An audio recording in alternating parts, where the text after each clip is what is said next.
Picture this. Two people standing opposite each other, bathed in the soft, manufactured glow of celebration. They are exchanging vows, promises etched in the ephemeral ink of hope and tradition, pledging forever. The world sees a beginning, a culmination of romance, a victory against isolation. But Friedrich Nietzsche, the most uncompromising architect of human truth, saw something fundamentally different. He saw a catastrophic inevitability. He saw not the start of a shared journey, but the mathematical certainty of profound existential misery. Nietzsche did not speak of the common domestic squabble, the predictable financial strain, or the gradual erosion of physical attraction. These were mere symptoms, the dust kicked up by a far deeper, more fatal conflict. Nietzsche focused on the architecture of the spirit. His analysis dictates that marriage, as commonly practiced by man, is a spectacular act of intellectual self-sabotage, a mutual contract signed by two individuals who fundamentally agree to cease striving, to abandon the painful, necessary solitude of self-overcoming, and to settle for comfort. And comfort, in the Nietschean universe, is the ultimate enemy of the soul. It is the cage built of convenience, where the spirit voluntarily surrenders its wings in exchange for a predictable feeding schedule. The foundation of this certainty rests on a grim calculation: the probability that two independent wills, two separate currents of life experience, two distinct philosophical trajectories will continue to evolve in perfect parallel over a 50-year span, is effectively zero. Life is defined by growth, and growth is defined by divergence. The person you stand before at the altar, beaming with the temporary confidence of certainty, will not exist in a decade.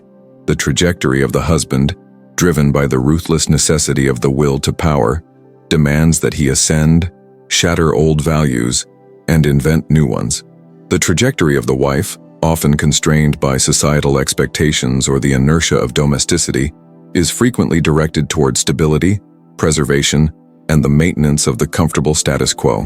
When these two opposing forces, the urge to ascend versus the desire to remain, are locked together in a single dwelling, under a single name, the result is not disagreement, but tragedy.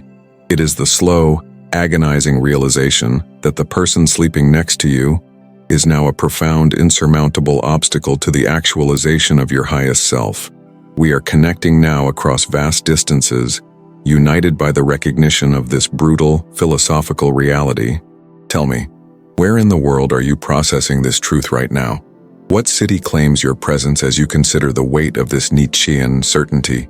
The great philosopher posited that most marriages are initiated under a cloak of necessary blindness, a desperate tactical move against the overwhelming dread of solitude. Man enters the union not out of overwhelming, mutual spiritual recognition, but out of a profound inability to bear his own company, his own existential challenge. The partner becomes a shield, a buffer against the world, and most damningly, a buffer against the frightening demands of the self. Nietzsche calls this a cowardice disguised as romance. The comfort of the hearth, the shared routine, the gentle tyranny of domestic tasks. These are all narcotics administered to quell the deeper, more painful yearning for philosophical greatness. The mathematical misery is codified in the day-to-day choices. Imagine the ambitious soul, the one who dreams of scaling the steepest philosophical heights, only to have their energy siphoned off by the demands of the mediocre. Every argument about finances, every negotiation over trivial household logistics, every sacrifice of intellectual time for social obligation, these are tiny, consistent erosions of potential. Each one represents a tax levied by the union on the individual's highest striving. The result is not simply unhappiness, it is a profound, debilitating mediocrity. The man who could have been a genius is now merely a reliable provider. The woman who could have been an artist is now merely an efficient manager of comfort. Both are resentful, not because of what the other did, but because of the spiritual price exacted by the commitment itself. Nietzsche dissects the marriage oath, labeling it a fundamental philosophical dishonesty. To promise forever is to lie about the nature of human becoming. We are creatures of flux, destined to outgrow our own skin, to shed old beliefs like dead leaves. To bind this constantly evolving being to a fixed contract is to guarantee future hypocrisy. You promise to love the person they are today, but what happens when they undergo a radical transformation? What happens when one partner finds a new value system, a revolutionary purpose, or a demanding philosophical truth that the other cannot or will not follow? This is where the mathematical certainty asserts itself most violently. The partners diverge. One begins to read, to question, to seek the harsh, cold mountain air of authentic thought. The other remains comfortably nestled in the valley of conventional opinion, preoccupied with the superficial concerns of the herd. They still share a bed, still share a bank account, still share the name, but they are now separated by an unbridgeable chasm of the spirit. The silence in the house is not the silence of peace. It is the silence of two strangers who have nothing essential left to say to one another. Their previous love, if it was even love and not merely need, curdles into mutual pity, then into quiet contempt, and finally into a corrosive indifference. Nietzsche observed that society actively encourages this misery because stable, mediocre marriages produce stable, predictable citizens, the kind of individuals who do not threaten the established order. A truly great striving individual is a disruption. They demand change, they challenge norms, they risk instability. But a married, domesticated individual is tethered. They are held back by responsibility, by the requirement to provide safety, and by the sheer physical weight of shared material possessions. Marriage, in this light, is revealed as a social instrument of control, ensuring that the highest potentials of humanity are domesticated and neutered. The misery is mathematically certain because the variables are too numerous and too volatile to control. Consider the principle of the eternal recurrence, the idea that you must live your life in such a way that you would happily live it again, infinitely. How many individuals, trapped in a marriage that suffocates their potential, could honestly affirm that life? The vast majority would recoil in horror, desperate to escape the repetition of their compromised existence. This inability to affirm the domestic life reveals the deep, underlying spiritual misery that Nietzsche diagnosed. They are living a life chosen out of weakness, not strength. A life built on avoidance, not acceptance of one's harsh destiny. The tragedy intensifies because the partners, having chosen comfort, often lack the strength and the integrity to admit the failure. They continue the performance, the public fiction of happiness for the sake of the children, the reputation, or the sheer terror of admitting they were wrong. This performance, this sustained hypocrisy, inflicts a second, deeper wound upon the soul. They become actors in their own lives, perfecting the mask of contentment while the interior landscape withers and dies. They are condemned to a shared existence, where the greatest agony is the knowledge of the great life they might have led, now forever barred by the choices they made in a moment of fear. This slow, predictable ruin of the spirit is the cornerstone of Nietzsche's mathematical certainty. He saw romance as a beautiful deception, an anesthetic applied just long enough for the individual to commit the spiritual amputation that is conventional marriage.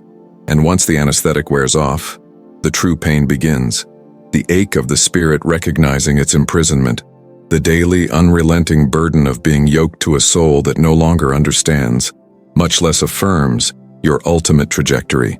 It is the realization that the greatest opposition to your becoming is not the world, but the very person you promised to cherish until death. This revelation, the profound truth of compromise, demands recognition. It requires us to look past the superficial performance and face the spiritual arithmetic of human relationships.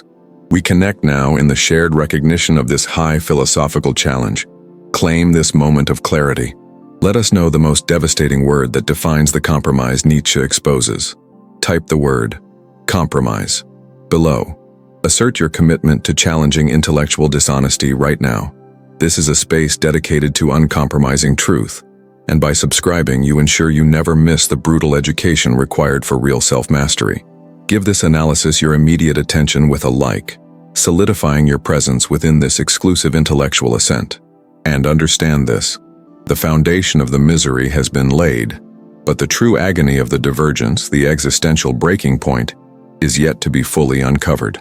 Prepare your mind for the necessary confrontation awaiting you in the continuation of this discussion. We continue this inescapable breakdown in the next crucial part. We are told that love is the ultimate quest.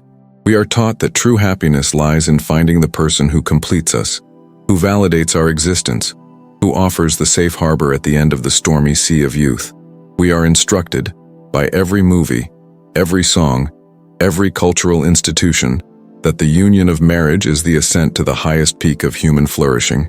Friedrich Nietzsche, observing this widespread delusion, offered a chilling philosophical diagnosis.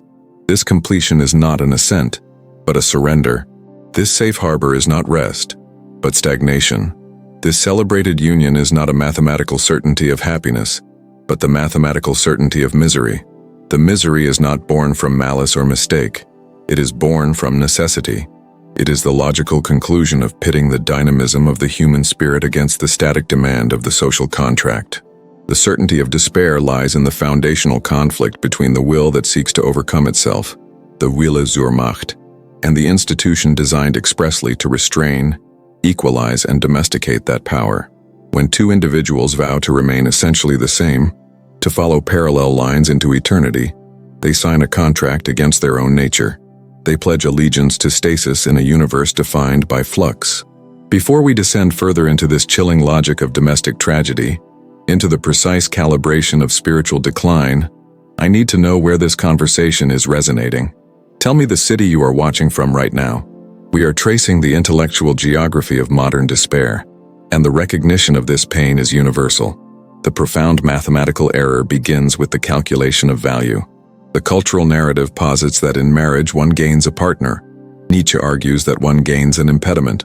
The great spirit, the spirit destined for self-overcoming, requires danger, solitude, and the constant friction of uncertainty. It needs the harsh, unmediated reality of existence to sharpen its edges. Marriage, however, offers insulation. It offers shared responsibility, which in practice means the diffusion of individual urgency. The grand struggle is replaced by the minor dispute. The monumental challenge is traded for the manageable domestic routine. This is the habitat of the last man, the man who has invented happiness, but who has also forfeited his soul. Nietzsche would observe the partners entering into this contract and see not two lovers but two aspiring tyrants, each unconsciously seeking to impose their current vision of the world upon the other. The crucial element of human experience is that we are not fixed.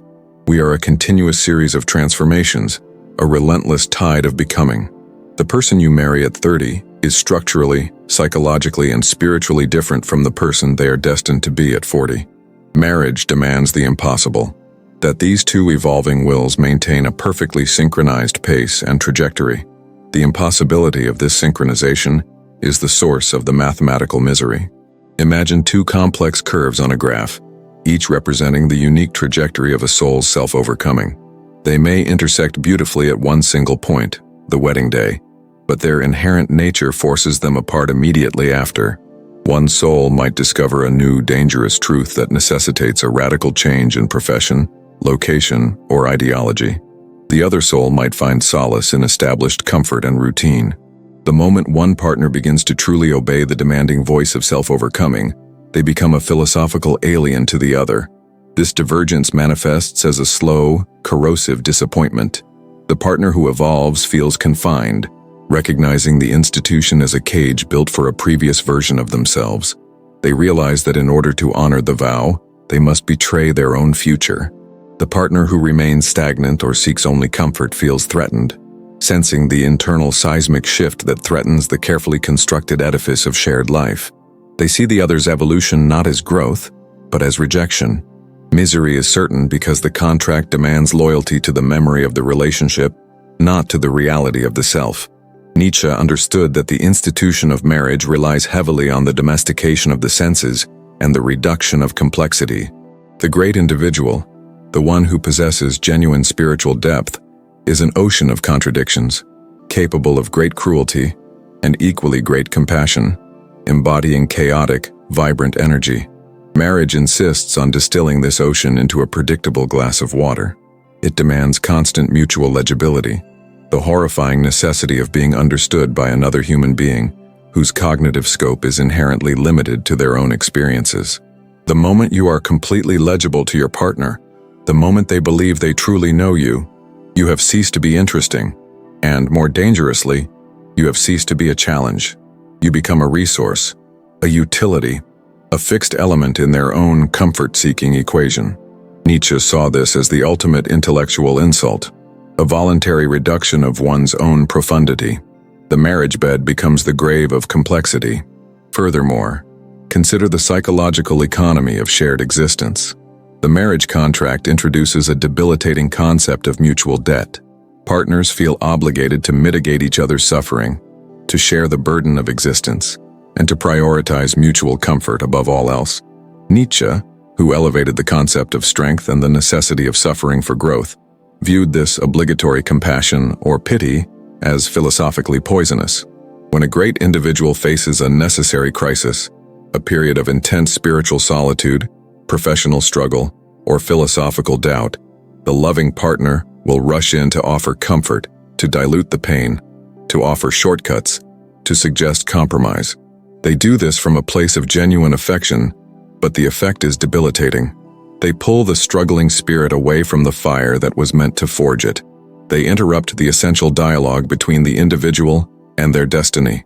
The misery is thus guaranteed not by mutual antagonism, but by mutual well-meaning sabotage. The partner becomes the most effective saboteur of the great soul's project. This is the great, subtle tyranny of the domestic space, the tyranny of the small concern. The individual who is meant to wrestle with the eternal problems of existence is now consumed by the problem of the leaky faucet, the shared budget, the social obligation. The energy required to overcome the self, the energy that could have led to the creation of new values, new art, new philosophies, is siphoned off and wasted on maintaining the trivial equilibrium of the household. The great will to power is not defeated in a single heroic battle. It is exhausted drop by tiny drop, in 1,000 petty compromises. Nietzsche argued that the greatest tragedy of the modern era is that we have confused the search for meaning with the search for stability. Marriage, by its very design, promises stability. It is the ultimate insurance policy against loneliness and existential terror. But existential terror, solitude, and uncertainty are the very conditions required for greatness. The person who opts for the certainty of shared life has, by that very choice, signaled their fear of true freedom. They have chosen to become predictable, thus rendering the monumental project of self-overcoming unnecessary, or more accurately, impossible, within the confined space of the union. The misery is mathematically certain, because the framework of marriage, derived from ancient economic necessity and religious stasis, cannot accommodate the core existential reality that the individual is defined by their capacity for change. The promise of forever is an ontological absurdity. The moment one partner attempts to honor the deeper, more dangerous calling of their destiny, they violate the contract and introduce instability. The partner who attempts to hold them to the static vow becomes, whether consciously or not, the warden of the self. We must also consider the role of truth. Nietzsche believed that greatness requires a radical, relentless honesty, the courage to look at the ugly, painful, and chaotic truths of existence without flinching. The domestic environment, however, requires constant, small-scale self-deception and mutual illusion. To maintain peace, one must learn to tolerate the partner's limitations, to forgive their spiritual shortcomings, and, crucially, to suppress the parts of oneself that the partner finds inconvenient or frightening. The intellectual must dumb down their truths. The visionary must scale back their horizons. The restless spirit must feign contentment. This necessary, pervasive dishonesty, practiced daily over decades, destroys the integrity of the individual soul. The slow death of honesty within the marriage is the absolute certainty of the resulting misery. When two people live together, bound by contract, and yet are constantly required to conceal the raw, untamed reality of their will, they are living in a shared space of existential fabrication. This fabrication is inherently unstable and ultimately poisonous. This critique is not merely social, it is cosmic. Nietzsche's philosophy, built around the eternal recurrence, challenges us to live in such a way that we would will every moment to be repeated infinitely.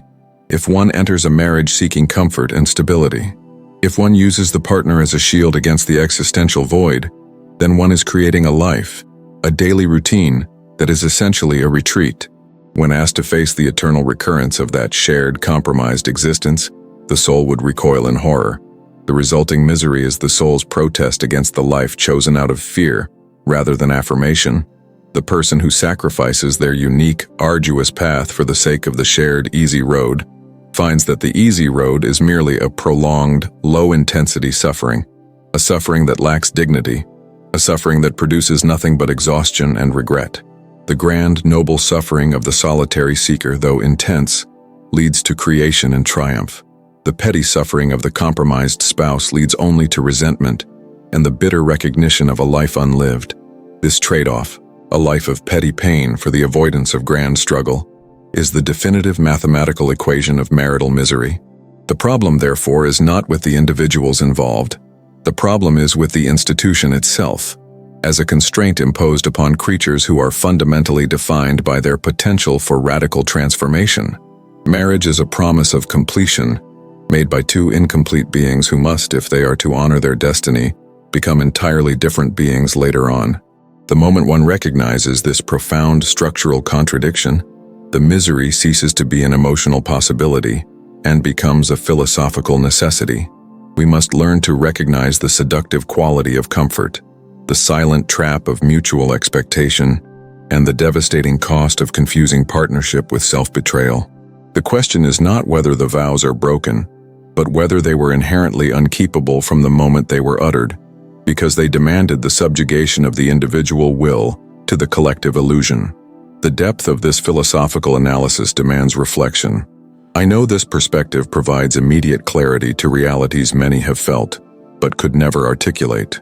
If you realize now that your greatest fear should not be loneliness but the slow death of your own will, affirm this truth. Write the phrase "the cage of comfort" in the comments section below. That statement solidifies your commitment to self-overcoming. Now secure your place in this community of thinkers who refuse to accept common illusions. Hit that subscribe button right now. Join the movement that values strategy over sentimentality. Your subscription ensures you remain connected to the highest level of intellectual critique. And of course, acknowledge the value of this analysis by giving the video a powerful like. That action pushes these crucial ideas to others trapped by conventional wisdom. Understand this. We have detailed the structure of the cage. Next, we explore the terrifying nature of the escape. We are moving from the diagnosis of certainty to the demanding path of radical freedom. Prepare yourself. The next step in this journey demands a courage that most refuse to summon. You are ready for the final, most dangerous truth. Picture this.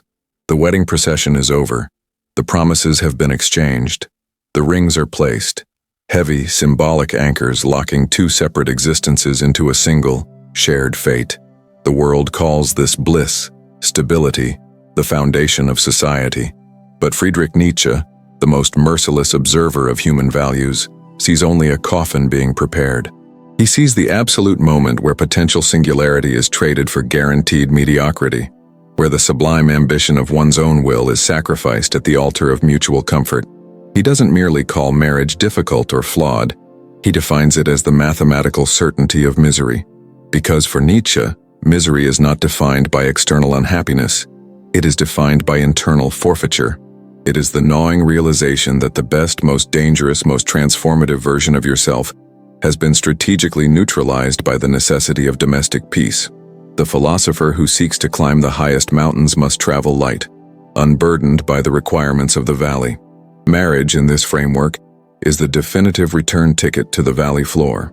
Before we plunge into Nietzsche's ultimate terrifying verdict, let the universe hear us.